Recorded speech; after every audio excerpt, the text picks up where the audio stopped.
Welcome to Strength Chat with your host. I got to redo that. What are you doing over there? What am I doing? What are you doing over there? What are you doing? Did we start? We did. We did. Welcome to Strength Chat with your host. That's I right. do it the normal way. Well, all right, I'll start from the ground up.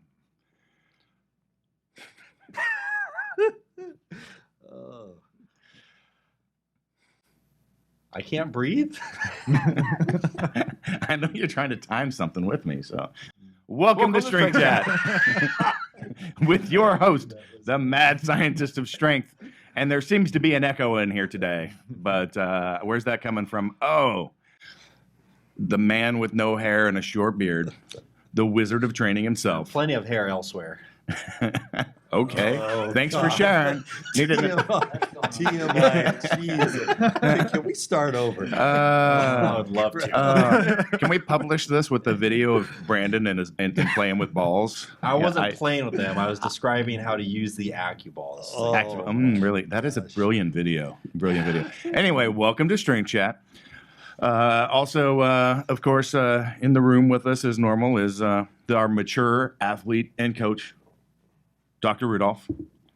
And Present and accounted for. yeah, so have we had any new things going on here at the lab at Kabuki Strength as of late? Nothing. A lot since we've done a Few things, podcast. yeah. Oh, I know. I released a book. You say Oh, something that. to that. Oh, that. Oh, yes. Oh yeah, that. Our new best-selling author. That's right. Yes. So America's the newest coloring best-selling book. author. Yeah. the Eagle and the Dragon is live. I've been working on this for almost a year now, and really happy to get that out.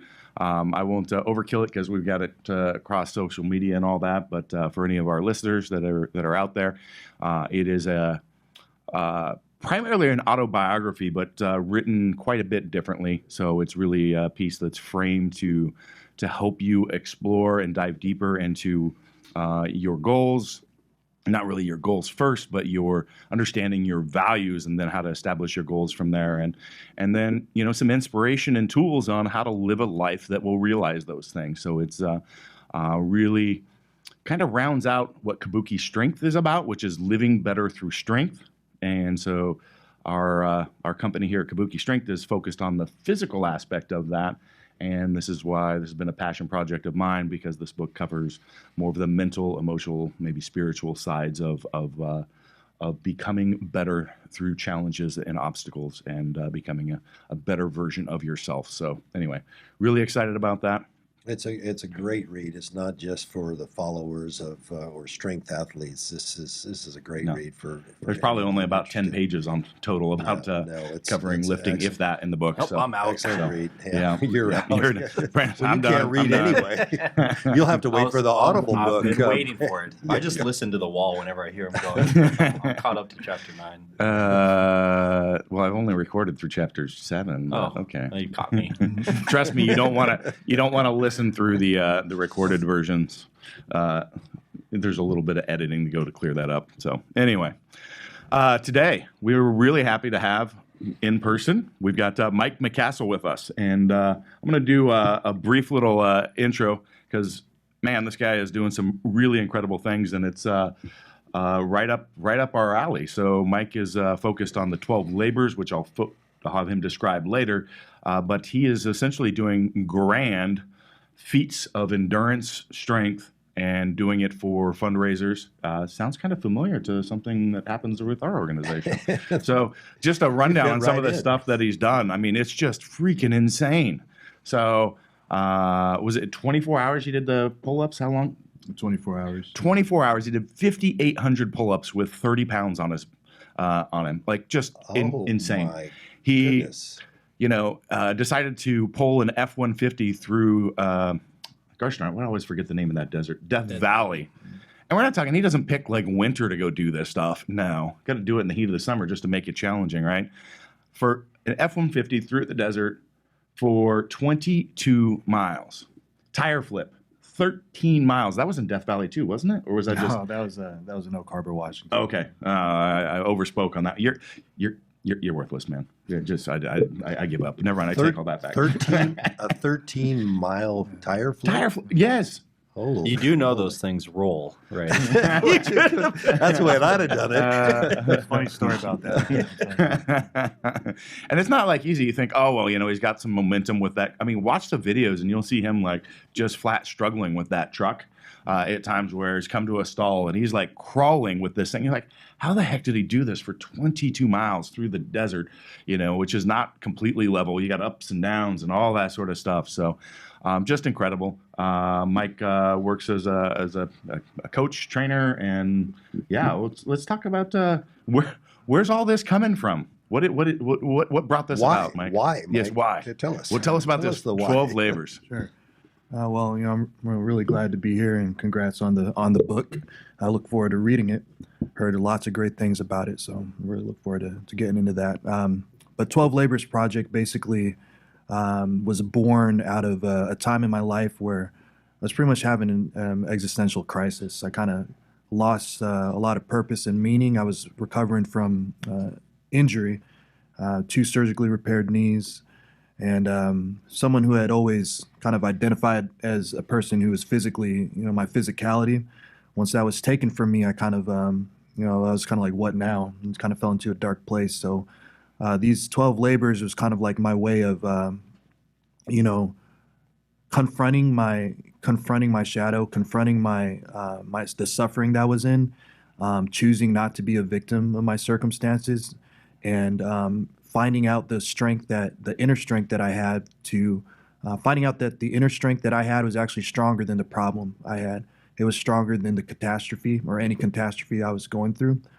So I decided to set out to do these increasingly difficult challenges to kind of not only just push my body physically, but to maybe inspire other people who might be in my position, going through a hard time, that they can kind of step out of their comfort zone and actually see that there's light at the end of the tunnel. So that's what I did. I started out. I did the first labor was a 50K. I ran with the 40-pound vest for children's cancer, and then after that, I set out to break the world record for pull-ups. At the time, the record was held by David Goggins, someone who I look up to, another beast of a man in his own right. And I failed at that first attempt. I think that's a really interesting part of the story is the failure. And didn't you go back in the hospital at that point? Yeah, it jacked me up pretty good. Uncle Rhabdo paid me a visit, and my forearms got torn. Tore my bicep tendon, and I got rhabdo really bad. So I was in the hospital for about 4 days after that, and came back. Went to the drawing board. Came back, and I had an epiphany in the hospital. This kid had visited me while I was in there, and while I was there playing the world's smallest violin, having a one-man pity party, this kid came in and was in a lot worse shape than me. He was awaiting I want to say a transplant of some sort, that he needed a life-saving surgery, and he didn't care that I didn't break the record. He didn't care that he didn't care about any of that. He just was inspired about how someone would actually just attempt something like that for a cause greater than themselves. And so, from that moment on, I kind of I was like, wow, what am I doing here crying about this, something that I'll be fine, I'll recover in a couple weeks. This kid is actually facing life and death, and here I am, making it about me. And my, woe is me, bridges are short, life is cruel. And so I was it's kind of opened my eyes, and I wanted to do more and more and more to kind of, inspire kids like that, people like that. Great. That's a great part of the story. How far into the labors are you right now? I'm training for my 7th labor. I've done 6 so far. Which one's been the hardest so far? Hardest? That's a good question. They're all hard in their own way. As you know, Which one do you want to try? Yeah. As you know, each time you do one of these things, it's unique. It's very unique and challenging in their own ways. But I would say physically, the one that physically was probably the hardest was probably the rope climb. I climbed a rope for 27 hours straight until I reached the height of Mount Everest. Okay, that is nuts. I can't even fathom that. I thought you were going to say can't climb a rope, which would also be true. Yeah, I can't climb a rope, so that's why I can't fathom it. Maybe. So that's just nutty. That is such. Where, That is where'd just you come so. up with these labors? Is it something you made up? Is it people make suggestions? How did you come up with these things? Well, in order for me to kind of do these types of labors that are, a lot of people say they're impossible. They say, that you can't do it. People have told me, doctors have told me that. I have to. It starts with a cause, so it has to be. I have to do it for a reason that I'm willing to put that much suffering in for. And it has to be bigger than me, so it has to have a personal meaning to me. So I did the rope climb for Parkinson's disease awareness. My dad suffered from Parkinson's for a long time before he passed, so that was a cause enough. That gave me purpose enough to kind of put myself into that abyss and into that zone where because if left up to me and it make about me, I would probably quit during a lot of these labors. But because that cause is greater than, basically like my life is greater than anything that I could do for myself alone, I'm able to kind of push a little bit further. So the rope symbolized hope. Like when someone's suffering from Parkinson's, it's a neurodegenerative disease, they lose their quality of life little by little. They're holding on to a rope basically. And thread by thread is day by day. They're just losing the things that they've loved their whole life.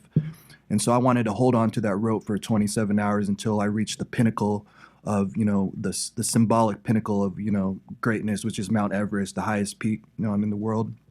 And same thing with the tire flip. I did that for veteran suicide. During my time in the service, I lost a couple buddies to that. And that 250-pound tire represented that burden.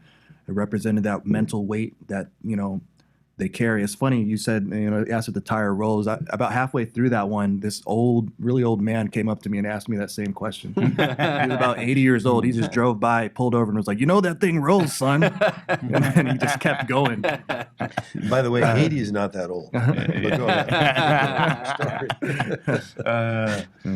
Yeah, I'm just sitting here, thinking about these labors and what you've accomplished, and just like I'm just so blown away. I mean, it's just so incredibly, like climbing a rope for the height of Everest, like is just incredible. Such an incredible feat of strength, endurance, like the mental, like you said, the mental fortitude to just keep driving on. And I'm imagining. I mean, like, what did that do to your hands and your body when you were done? I was they tear me up pretty good, but it's nothing that I won't recover from. They're not like life-changing, altering injuries. So I go into these labors with the expectation to be injured to some extent. I'm willing to put my body through these things because I know that I'll recover from it. But the message, the inspiration, the after effect, to me is worth that risk. It's worth it. So I go into these labors and I really visualize into detail the worst case scenario, which is obviously death. Okay, then what's after that? Okay, then I go into the injury realm. And then I look at also the best case scenario. And then you just got to make peace with both. And somewhere in the middle, you just kind of find that state of mind where it's just kind of like acceptance. And you're just able to just kind of go push a little further than what you thought was possible. So I get the personal thing that certainly with your dad and Parkinson's. But in addition to digging deep with the inspiration of your dad and his loss, were you raising money for the cause, and how do you go about doing that? Sure. So initially, when I first started these labors, it was about raising a lot of money for these causes. But I planned these things for the most part by myself. I trained for them, and playing that fundraiser role, I felt that it started to take away from my cause to begin with. I want the focus to be on the awareness for the resources and the research. And it's like, once it starts becoming like a bake sale or like like a car wash type of thing where I'm like, asking people to donate money, I feel like it's taken away. I don't need to, it's kind of like, if I sold like cookies, for example, people will remember the taste of the cookie and they'll forget the cause. I do a car wash, get their car washed. The next time their car is dirty, they already forgot why they got it washed in the first place. But pain is a universal language. Suffering is a universal language. People will remember why someone would put themselves through that. And to me, that's much more powerful. You can't put a dollar amount on that. People remember that for the rest of their life. That one time that guy pulled a truck across Death Valley. Well, why'd he do it? 22 miles with 22 vets killed himself per day. the statistics. So they'll remember. It's one of those things where pain transcends any type of fundraising effort I could do. So I choose to focus on that. I put links up for if they want to support different nonprofits. But the focus, I try to keep the focus on the awareness and the resources. How'd you come up with, sorry, Rudy, how'd you come up with the number 12? 12 Labors Project. It's kind of based off the mythological 12 Labors of Hercules. Hercules was driven mad by Hera and made to, he was punished. He was made to endure these difficult challenges to kind of find his way in the world after he was dealt a bad hand. So he could have either chose to be a victim or go through, he chose to go through Anti-Fragile. Man, I love that shirt. He chose to go through and take on these labors, with his head high, and he just had to get it done. This idea that, you're either the cause or the effect in the matter. And I felt like reading my interpretation of that myth was he chose to be the cause, not the effect of someone else. And he did what he had to do. He did all those labors, and at the end of the day, he found a measure of peace. So that's kind of where I based it off of. Nice. So Mike's our modern day Hercules. I didn't murder my family or anything like that. So. Please don't take any of us out either. Yeah. So when you're doing these are all very long, like takes a whole 24-hour type events. How are you fueling your body during that time, and are you sleeping at all? Sure. It kind of just depends on the labor. Like for the pull-up challenge, I didn't eat a lot of, it was mostly liquid calories, liquid carbs, things like that, simple sugars. Didn't want to be too heavy in my stomach, doing a lot of pull-ups, single point of contact, same muscle groups. So I wanted to be relatively light in the belly for that. For the truck pull, I actually ate a lot. I ate pizzas during that thing. Halfway through, I ate like 3 or 4 Hawaiian pizzas. And they just went. Hawaiian pizzas. Yeah, they just You're went a pineapple fan. I'm a pineapple. There's no, guy. you can't have. Oh, you gotta pineapple. Love it. I love it. Yes. Yeah. It's okay if you don't understand flavor profiles, Brandon. Flavor profiles. So yeah, it just kind of depends on the challenge that I'm doing. I just kind of try to tailor my diet or my nutrition for that to what it is that I'm doing. Very nice. And I'm sure the training is very unique for each of those. I'm really interested to discuss that. About how long are you taking to prepare for any one individual event? On average, I'll take 4 to 6 months. 4 to 6 months. Sometimes I don't have that. Like for the most recent pull-up challenge where I actually broke the record, I only trained maybe 2 months for that because I came right off of the pull-up or the rope climb. It was a couple months after the rope climb. So it transferred a lot of that. It transferred. Yeah, so imagine, yeah, exactly, yeah. It Some of transferred. your past training played into that very well. Yeah. So that one transferred well. Have you planned out all of the other labors that you're going to do yet? I have them bouncing around in my head. Again, it's really the cause that I try to. That's what gets me fired up. And then from there, I try to find the physical representation of what it would mean, how to represent that in the world, how to manifest that cause in the world in a way that people will remember, and also a way that is an expression of strength, both mental and physical. So. Yeah. So what's, in terms of the most challenging one you said was the rope climb, what was the training like going into that?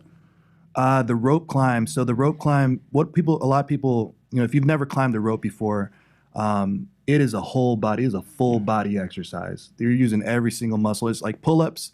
It's like I said, 2 single points of contact, which is your hands, and you're pulling up on a fixed bar. You pull on the bar, you're applying force to the bar going up, and the bar is working on you going down, and that's really it. With the rope, that thing's moving around, it's wiggling around, you're using your core, you're using your back. So I really had to. The way I approach all of these labors is really like high concept, low tech. I do the basics. I build my strength up. I do the deadlifts. I do the hard work. But at the same time, I have to maximize my aerobic capacity and all these other systems, the anaerobic, the glycolytic. But I have to make sure that I'm recovered between all of these sessions. It's a balance. And the problem that I ran into about halfway through, after 3 of these labors, is my adrenals, like I wasn't recovering enough. I was overtraining myself. I was pushing through just to try to knock them out. And then I realized, well, what the heck am I doing? This is a lifelong journey. Why am I in such a rush? Well, so I want to keep the momentum going. Well, the momentum right now is driving me into the ground. And so the way I do my training now is like I do about 60% strength focused and about 20% aerobic and another 15% anaerobic threshold training. So that's the kind of way I break it down these days. But the focus is always on strength, maximum strength.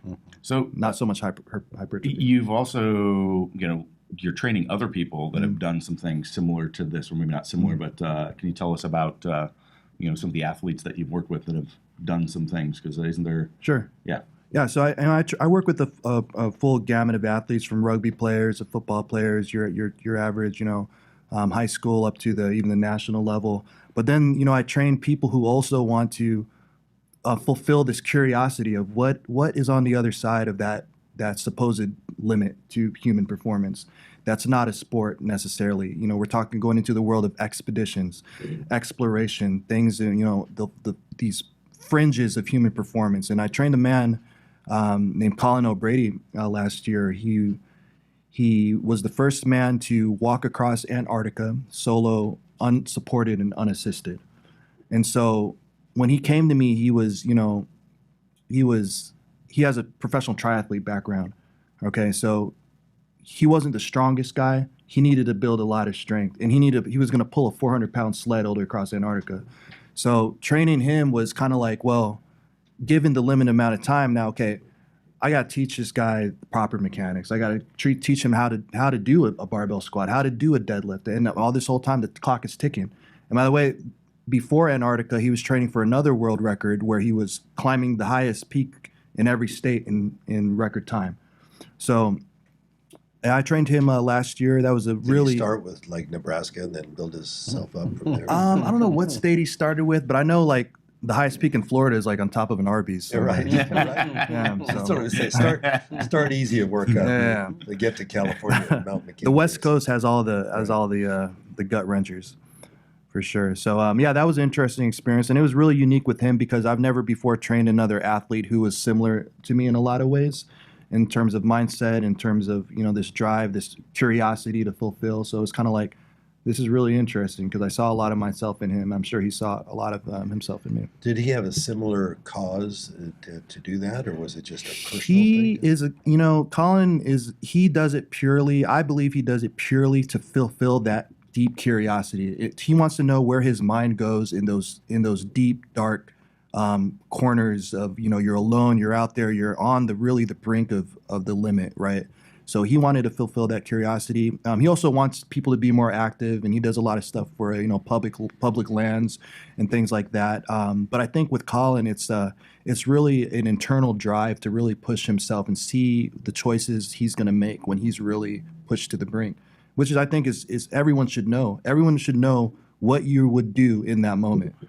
I think that's an important thing. I've spoken to this before, and it's something that I really believe in or feel myself, is that this is when you put yourself in those situations, that's when you truly find out what you're made of, and made of today, not like who you were 20 years ago or however long. Like right now, who am I? Am I able to put one foot in front of the next? Am I able to put everything I've got into that bar? Am I, it's just that discovery of your internal metal, the Right. definition of what you're made of. And I think that's, at least for me, that's how I viewed it. And that's been a thing that's helped me accomplish some of the things that I've accomplished. Right. Yeah, I think that's where I first heard of you was on because Colin did the Joe Rogan podcast and talked all about that. And I was like, wow, this is wild. And I thought it was really wild that you lived literally 5 miles away from like myself in our facility. I was like, yeah, okay, this is a very small world. Small world. Yeah. Yeah. What is the physical nature of these labors is obviously the major focus, but the thing I'm sure you had to overcome the most was that self-talk between the ears. What does your preparation look like for that, and what are some of the things you either learned about yourself or experienced during the training of and the labors themselves? Right. So through these labors, I've had this big kind of paradigm shift. Before, it used to be, well, this sucks, but it's going to get better. Like, it'll get better. It'll get better. And, like the first of Buddha's Four Noble Truths is, life is suffering. That's the baseline, is you will suffer. And life is bad, it's hard, and that's true too. And in a lot of cases, it doesn't get better. It gets it can be a lot worse. But what I found out through confronting this pain, confronting the suffering, and not running from it, what I found is you're stronger than you think. You're tougher than you think. You're tougher. You're more tough than life is bad. You're more tough than life is catastrophic. So it's not that, I'm waiting for it to get better now. It's not that, okay, it's going to get better. No, I'm stronger than this problem, that it doesn't have to get better. It can get a lot worse, but I'm well equipped. What people don't realize is, you're a lot tougher than you think. But not enough people are willing to confront that suffering. They're not willing to, they quit before they even figure it out. They go through life not willing to cross that line. They run from it. It's more appealing to be a victim. It's more appealing to resign yourself to point the finger at someone else, because it takes the responsibility away from you. It takes the responsibility of action away from you. And like I talk about a lot, is have a bias towards action. And that's what I learned to do, is like, okay, if I'm given a choice whether to do nothing or to take action towards something that's meaningful to me, I'm going to take action 10 times out of 10. Whether I fail or not, at least I took action. But not enough people are willing to do that today. It's much easier. It's more appealing to put the blame, put the responsibility of action on someone else to solve their problems for them. Well, there's that fear of failure too that people. Sure. A lot of people just don't want to start because they don't want to fail. Just like you're talking about how you set your mental attitude up front with just, like, what's the worst case? Well, a lot of people start there and they visualize that and they go, well, I don't want that to happen. And so they don't move forward. They don't take action. And that leads to, a life of mediocrity and all the things that come with that. And your approach of like being comfortable with it and moving forward and, exploring what are the positives as well that can come from that. But you're 100% on. Yeah. And so those are the key, that's kind of like the key metal with these labors that I do, is like, it's not about the physical act itself. It's kind of like, what's the meaning? I mean, you don't have to pull a truck across Death Valley to find meaning in what you're doing in your life, or, the challenges in your life. You can be going through something, emotionally is tough, but if you're willing to confront it, you'll see that there's actually a lot of meaning behind, in it. And you could actually come out the other end a lot stronger and a lot more better off than when you started, or if you were to run from it. So did you do anything specifically training-wise to mentally equip yourself to take on these challenges, besides just getting through the training sessions? Sure. So the training sessions were, like I said, they were pretty cut and dry. But what I did do is I as frequent as I could, as I put myself out in the different environments, because I feel like if you can master your environment, you can master anything, right? So I would put my, for training for the truck pull, I would go out, in the rain or the snow, wherever it was at. I'd go on the coast. I'd pull these water-laden, driftwood logs for miles. I didn't pull a truck until maybe 3 weeks before the thing. I did other things that were either more challenging or just a different environment, so that, it's hard to train for Death Valley in the Northwest. It's hot. So I was like, okay, well, I'm just going to put myself in the most uncomfortable environment I could find, because no matter what the environment is, like if I wire my brain to have it made up that I can conquer any environment, then it'll translate. So, and that's what I did. I carried rocks and big stones and stuff up mountains and stuff, and just kind of made myself just as uncomfortable as possible. And like I said, I go into like, what's the worst that could happen? What's the best that could happen? Okay, well, I have a plan to conquer this thing. I have an A, B, C, D. Well, what I don't have is, okay, what if all these things go wrong? What am I going to do? So that's the biggest mental thing, is like, have a plan for when things go wrong, and have a plan A through Z for when things go wrong. So that when they do, you've been there before, and it's kind of like, okay, I know what to do. I've been here before. I'm not going to panic. Is that a similar strategy that you took with Colin to prepare him to walk across Antarctica? Colin, yeah, it was a similar strategy, but Colin had a very specific environmental factor when it was the cold. It was a very fine balance with him, because, not only he had to get stronger, he had to get, his aerobic capacity up as well, but he couldn't work so hard. He couldn't panic out there, because if you panic, you're under a lot of stress, you sweat. And out there, if you sweat, you die. You'll go hypothermic very quickly. So with Colin, like, he really had to control his emotions out there. He had to drop into that flow state and not panic, and be able to think, make sound and sharp decisions in just literally in seconds.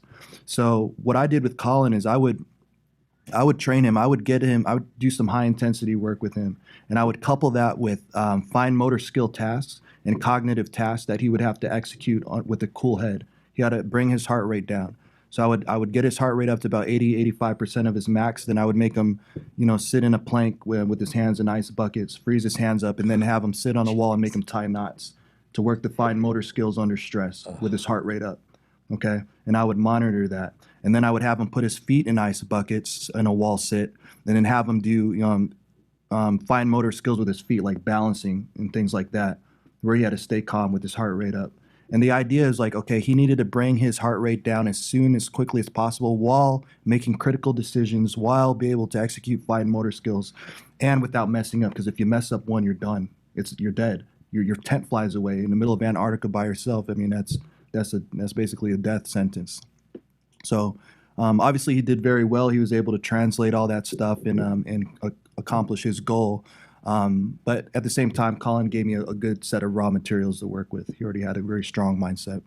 Yeah, those are definitely some unique things to be included in a training plan. And I'm sure when you're planning the training of both yourself and Colin, that there's really nothing that's off limits, as unconventional as it might be, because you're preparing for something very unconventional. Sure. It hasn't been done before. Mm-hmm. So you got to be willing to kind of experiment, explore. And if you look at the literature, they'll say it's impossible. So there was really no help there. The literature says don't do it. Your body you will die. You will die. You will die. That's the research. So it's kind of like, okay, then you have to draw upon all your years of knowledge. So I mean, you know something about that happening.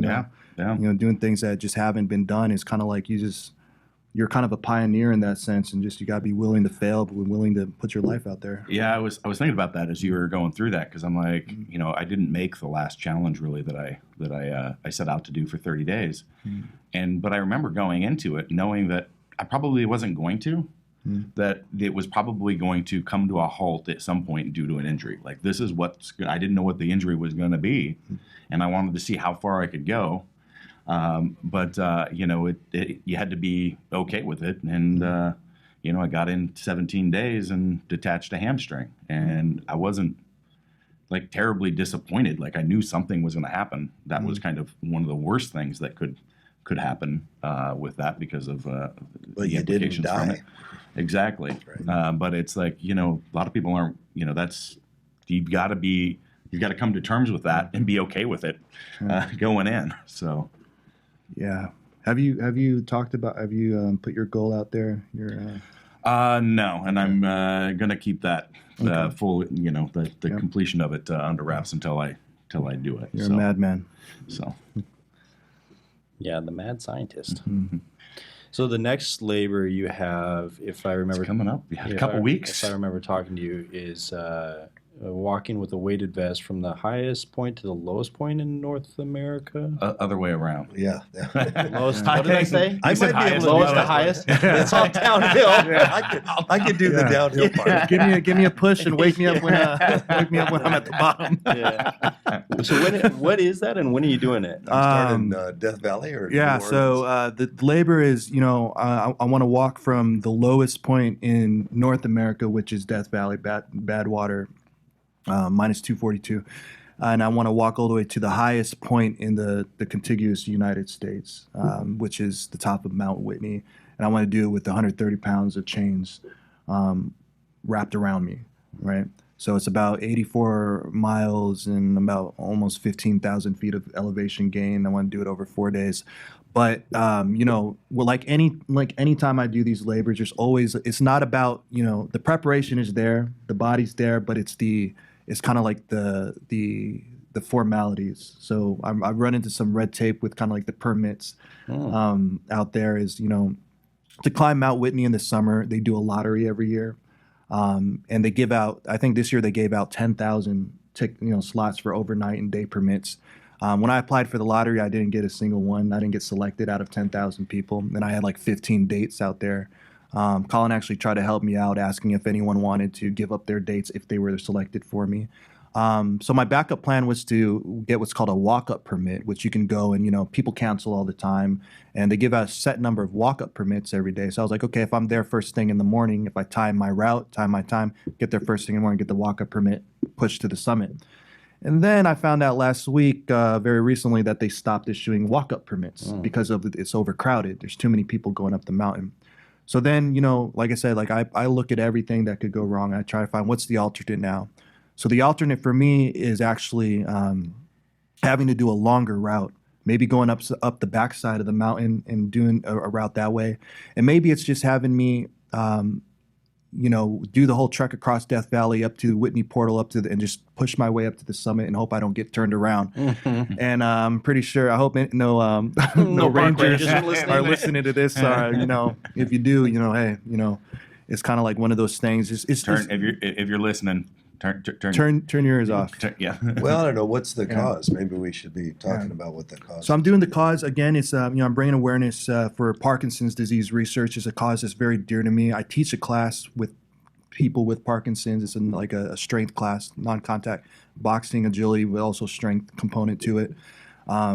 Because they lose that stuff, the agility, the balance, the strength. So I'm doing this to raise awareness for Parkinson's disease research and making it up to the top. Again, having Parkinson's, the way the chains are on my body, it really closes you up. And that's one of the main physical symptoms of having Parkinson's. They get really small. Their steps are, bradykinesia, their steps are like stuttered, slow movement, stutter steps. And I feel like this labor would kind of make me kind of put my body in that state where I can't barely take another step. I'm stuttering, stepping, I'm climbing. Every step forward, it feels like 2 steps back.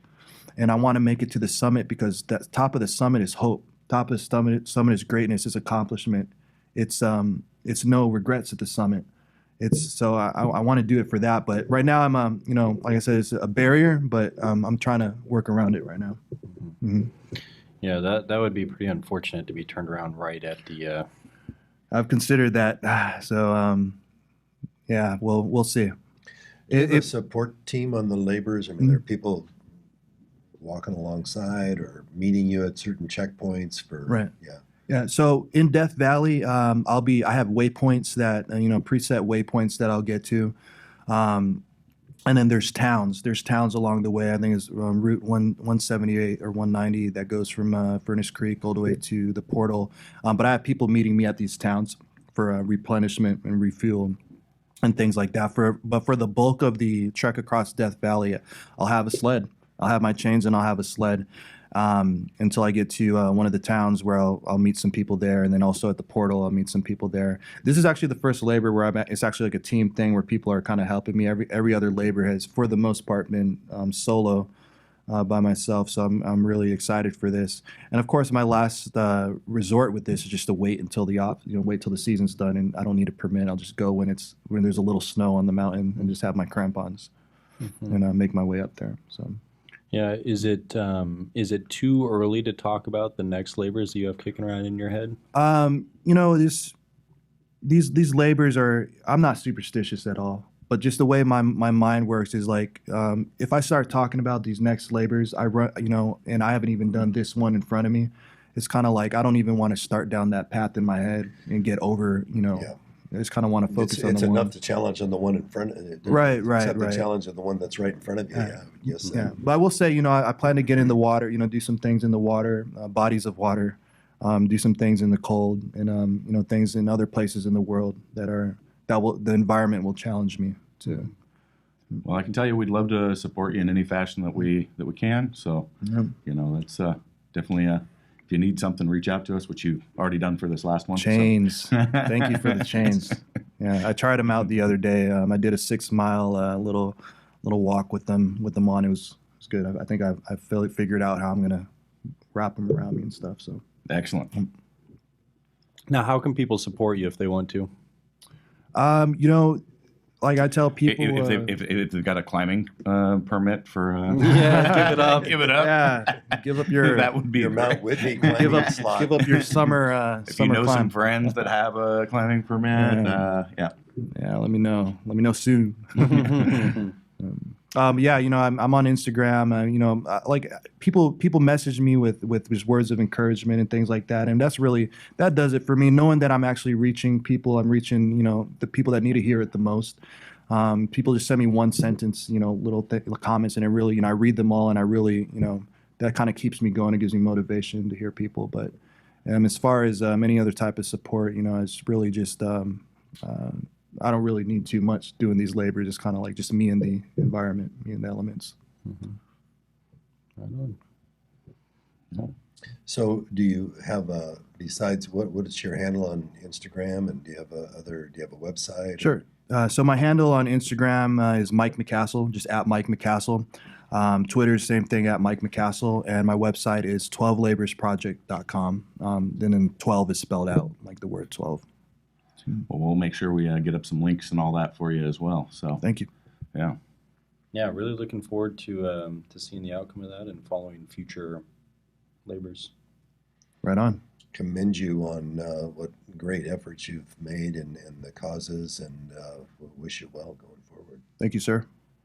Yeah, it's been, I tell you, it's been awesome kind of getting to know your story and what you're doing, and being able to help share and get that out to more people. This is so I love the opportunity to become involved with what you're doing, because it speaks so closely to what we do, what we believe, and yeah, it's right in the center of the core values of Kabuki strength. Right. Thanks. And one thing really quick I want to say about that is, we had this conversation the other day. I asked you why you do some of these things too, and one of the things you said is because you want to do things on your own terms, and I think that that hit really home with me. Is because I want to. You don't have to do things cookie cutter to reach people and inspire people to be strong and things like that. You do it on your own terms. There's other ways to do it, and I think that your innovation in doing a lot of these challenges that you do, and just the way the structure here is built up, I think that's just it's on your own terms. It's out of the box. It's kind of and I like that. That's kind of like the way I approach these labors too. So that's pretty awesome. No, that was one thing I was thinking about as you were describing this stuff. I just like the creativity of what you're coming up with, and how to bring and highlight that for the causes that you're doing is like, it's really cool. Like, these are like things you just don't hear of or think of. People always like, oh, it's, if you wanted to go do this, you want to be a mountain climber, you go do here these peaks, and you go do like, it's like everybody has these boxes that they get in, and it's like, oh, I'm going to do the Pacific Crest Trail. I'm going to do blah, blah, like these are hard things to do. Yeah. But there's like a level of creativity with what you're doing that's really freaking cool. Yeah. So, too, unless our listeners are watching this as a video as well, but they can't see you. You're not a small guy. What's your height and weight? I'm 6'2". I'm 230 right now. So 230 pounds to climb a rope, the height of Mount Everest, or to do how many pull-ups? 5,804. 800 pull-ups, and you're 230 pounds. This is not a 120-pound guy doing this. This is pretty amazing stuff. Yeah. Well, you also got to be pretty damn big to haul a car into a tire flip for. Absolutely. All right. Well, it's been an absolute pleasure having you on, and looking forward to sharing this around. You got any last words that you want to throw out? Thanks for having me. It's been a pleasure. Good to have you here. Good luck. Thank you.